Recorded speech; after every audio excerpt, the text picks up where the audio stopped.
নমস্কার, কেমন আছেন সবাই? আশা করি সবাই ভালো আছেন, সুস্থ আছেন। আমরাও সবাই ভালো আছি। আজ রবিবার, এখন বাজে সকাল 8:30। আর আমি এই যে মুড়ির একটু তরকারিটা করে রেখে যাচ্ছি, ওরা ওদের মতো খাবে। আর আমি চলে যাচ্ছি ঠাকুর ঘরে, কারণ আমার স্নান টান হয়ে গেছে, ঠাকুর ঘরটা পরিষ্কার করে আসি। আর পুজোও হয়ে গেছে, ঠাকুর ঘরের পুজো হয়ে গেছে, আর পুজো করেও বেরিয়ে চলে গেছে, কাজ আছে। আর আমি এইখানে একটুখানি ঠাকুর ঘরটা পুরো গুছিয়ে গাছিয়ে নিই, একটু নিকিয়ে নিয়ে আমি আবার একটু গিয়ে চা খাবো। চা খেয়ে আবার রান্নাবান্না আরম্ভ করব, কারণ মুড়ি আজকে খাওয়ার আমার খুব একটা ইচ্ছা নেই। যাই হোক, একটু চা বিস্কুট খেয়ে চালিয়ে দেবো, দিয়ে আবার সকাল সকাল রান্না হয়ে যাবে। যেহেতু আজকে ওর বাবা নেই, তাহলে সেই রকম রান্নাবান্না করব না। একটু ভাবছি আলু সেদ্ধ, ভাত আর শুকনো লঙ্কা দিয়ে আলুটা মাখবো, আর বেসন বড়া আর মুসুরির ডাল, আর কিছু করব না। যাই হোক, আমার ঠাকুর ঘরটা নিকোনো হয়ে গেছে, আর বাসনগুলো আমি বিকেলে মেজে নেবো। বাসনগুলো তো বাইরে থাকবে, আমি যখন খুশি মেজে নিতে পারবো। যাই গিয়ে এবার একটু চা করি, চা করে খাবো, তারপরে আবার নিজের কাজ করব। কাজ বলতে নিজের একটু রান্না বান্না করব, ভাতে ভুতে এই তো হবে। আজকে সেরকম কিছু রান্না নেই। তো আমার হয়ে গেছে, ভাতটা চাপিয়ে দিয়েছিলাম, দিয়ে আমার সব হয়ে গেছে। ডালটাও সাঁতলে দিয়েছি, ডাল সেদ্ধ হয়ে গেছে। এই যে ডালটা সাঁতলে দিয়েছিলাম, আর শুকনো লঙ্কা ভেজেছি, নুন দিয়ে ভালো করে আলু ভাতেটা মাখবো। আর এই যে বেসন বড়ার ডাল, ব্যাস এই দিয়ে আজকে দুপুরটা আমরা খেয়ে নেবো। তারপরে আবার বিকেলে রান্না চাপাবো, কারণ ও আস্তে আস্তে হয়তো সন্ধে হয়ে যাবে, আর সারাদিন হয়তো তার ভালো করে খাওয়া থাকবে না, কারণ পূজা আজা করে, সেইভাবে কিছু খায় না। ওই জন্য রাত্রিবেলাতেই একটু রান্নাবান্নাটা ভালো করে করব।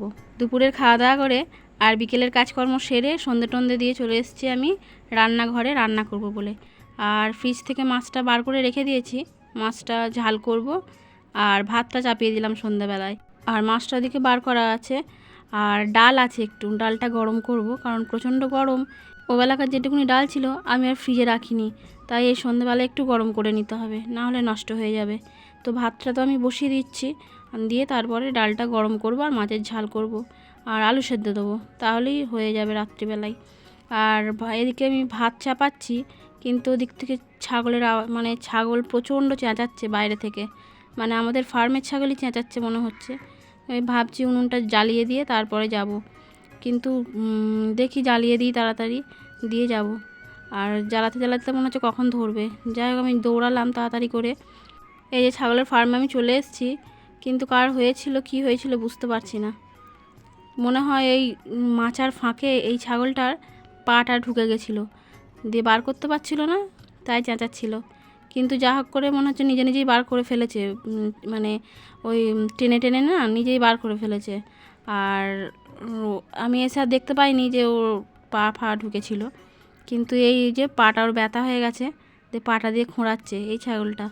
যাই হোক, আমি এখন চলে যাই বাড়ির দিকে, সন্ধ্যে হয়ে গেছে, আর এখানটা কেউ নেই, অন্ধকার, আর ওখানটা যেতে একা একা ভয় লাগে। আর এই যে উনুন আমার নিভে গেছে, আবার উনুনটা জ্বেলে দিই। আর ছাগলের ফার্মে ওই আশপাশটায় কেউ ছিল না, তখন অন্ধকার হয়ে গেছিলো। যদি আবার ভিতরে আলো আছে, কিন্তু বাইরেটায় তো নেই, ওই জন্য একটু ভয় লাগে। আর পাশে বাড়ি আছে, তারা ছিল না মনে হয় বাড়িতে তখন। আর এদিকে উনুন জ্বালাতে জ্বালাতে চলে এসছে বাড়িতেও, বলে একটু চা করো, তাই আমি তাড়াতাড়ি আবার চা করতে চলে এলাম। চা করব, চা করে আমিও খাবো, ও খাবে। আর ওদিকে ভাতটা আমি প্রায় উদলে দিয়েই এসছি, গিয়ে চাটা খেয়ে দে তারপরে ভাতটা নামাবো। তো আমার চাটা হয়ে গেছে, আর ওর চিনি ছাড়া আর আমার চিনি দেওয়া। চা খেয়ে এবার চলে এসেছি আবার গ্যাসের কাছে। এই যে একটু ডালটা ছিল, ডালটা একটু গরম করে নিই, আর মাছ কাটা ঝাল করব।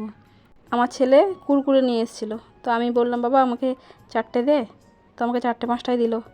তো যাই হোক, আমি 4টে-5টা এখন খাই, খেয়ে ডালটা করব মানে ডালটা গরম করব। আর মাছটা ওই যে ভাজা আরম্ভ করে দিয়েছি, মাছটা হোক।